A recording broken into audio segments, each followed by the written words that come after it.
Hey, what's up? How's it going out there, everybody? It's me, Elric Ferris, back here once again on the Motherboards.org YouTube channel. It's a new year, and we've got a really cool unboxing for you guys to take a look at. Today, we're going to be taking a look at the Biostar TPower X79 Motherboard. Now, I know a lot of you guys out there are going to go, huh, Biostar. But check it out. Biostar is on a rebound. They're coming back and they're making all new products for 2012, including a lot of motherboards that are totally geared for the overclocker, but priced so that you won't break the bank. That said, let's jump in now and let's do the unboxing of this motherboard and see some of the really cool things that Biostar has to offer on this fine product.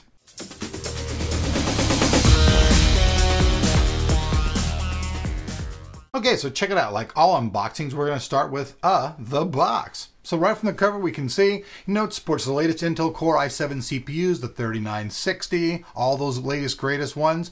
Now, the difference between the 4-core and the 6-core CPUs in our testing really didn't show that much, so actually jumping into this platform isn't expensive as you might think if you just don't buy the 3960, which is obviously a $1,000 CPU. You see we got PCIe Gen 3. How much bandwidth performance difference we're going to see in this, I don't know. By the summertime, we'll actually see. Right now, not much. Coming down the box, we see we have 3-way SLI, 4-way CrossFireX, you see it there, SLI, Radeon, got all that good stuff here.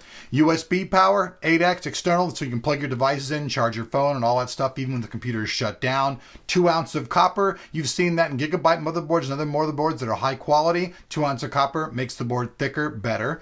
And then we got the Pure Tone, 110 dB. Now, Jerry told me that these guys actually use a little bit of an older codec for the sound, but it actually has very clean, good sound. And actually thinking about this and putting it in perspective, when I go and I look at people's houses and I see what the gamers I see, most people either using headphones or they're using only 2 speakers. So maybe this 8.1, 7.1, 5.1, how really relevant it is to a gamer at his house, I'm thinking it's almost nil. Then as we jump to the bottom, you guys can obviously see it's the TPower X79 motherboard. Let's jump in, let's see what's actually in this giant box. I mean, this thing actually is pretty dang big. Now let's unpop the top and begin to see what's inside the box. So I'm going to go ahead and open the top right here. I'll just go ahead and remove all this stuff. These are the accessories. I'll take it all out so we can actually see it, and then I'll get into it as I drop it off the side here on me. What else we got over here? A couple more things. So I'll go ahead and just pull this out. You guys can see a teaser. Haha, there's the motherboard. I'll get back to it in just a second. We have the TPower User's Guide. We've got the drivers and utility CDs. We've got a Crossfire and an SLI little bracket right there. We'll set those down over there. We've got the rear I/O. And check that out right there. And then we've got all their cables right here. They've got, let's see here. I guess I can just go ahead and take these apart for you folks. Unstrap it. So we've got 1, 2, 3, 4, 5, 6 of the new SATA 3 cables. This would be on the content page or bundle on our written review site over at www.motherboards.org. But now that you've seen that, let's move on and let's take a look at the board. We can see that it all comes nice wrapped in its anti-static bag. Nice protection here in the back so that none of the wiring in the back here cuts your hands up. I like that because sometimes the motherboards can be pretty sharp. So I'm just going to go ahead and pop the cap on that. Go ahead and get the motherboard and pull it out. I'm going to go just set it down right here so you guys can take a look at this board. Now, just look at this. Looks like any other major competitor's motherboards. It's got nice features all the way around. In fact, the latest motherboard that we just got, that Asus Rampage one, you guys saw that one, the one that had the Battlefield 3. This motherboard surprisingly looks quite a bit like that motherboard. One of the very key features though about this board though, is this board is coming to market at about $204. That's right, $204.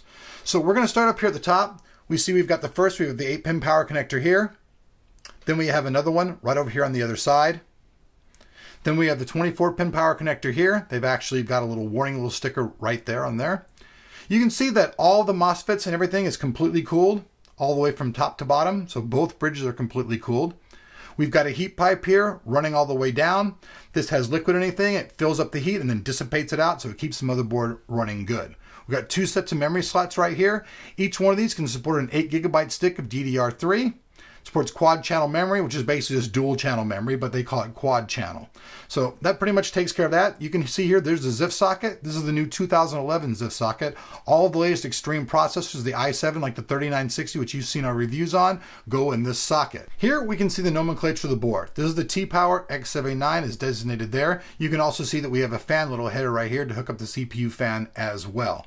Jumping back to the other side of the board, we can also see that we have also one Molex old school power connector here, if you so do so, and another fan connector right there as well. Now let's take a look at the PCI slots. We have 1, 2, 3 of the PCI X16X slots. Each one of these is designated underneath it. It says PCI 16, so that we know they're all true 16X.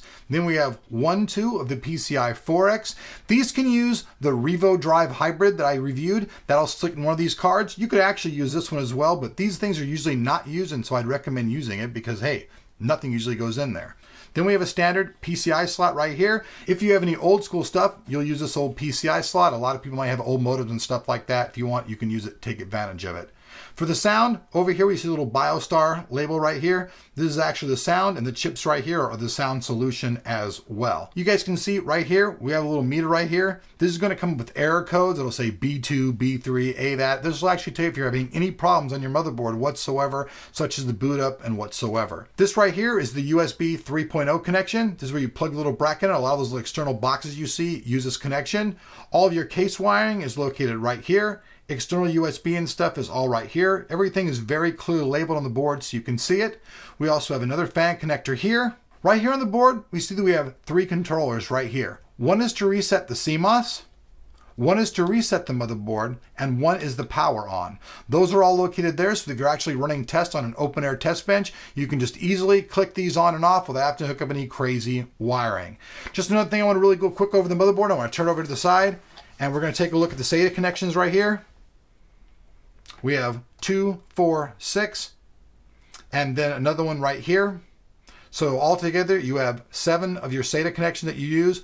All of these on this board are the new SATA 3 connections, so you don't have to worry about that. They're also backwards compatible. I know a lot of you guys asked that, so yes, you can use all your older hard drives on these. They just won't be up to the total speed that they could be if you used newer drives. Last but not least, let's check out the rear I/O. We see that we have a legacy keyboard port here. It probably works with the mouse as well, even though it's purple, most of them do. When they do the review, we'll check that out. Then we're going to bounce over and let's take a look at the USB. Now, this is something different than the other boards. Most of them have a lot of USB 2.0 and then very few USB 3.0. This motherboard, on the other hand, seems to go in the other direction because we only have 2 of the USB 2.0 ports. After that, we have 2, 4, 6 of the USB 3.0 ports.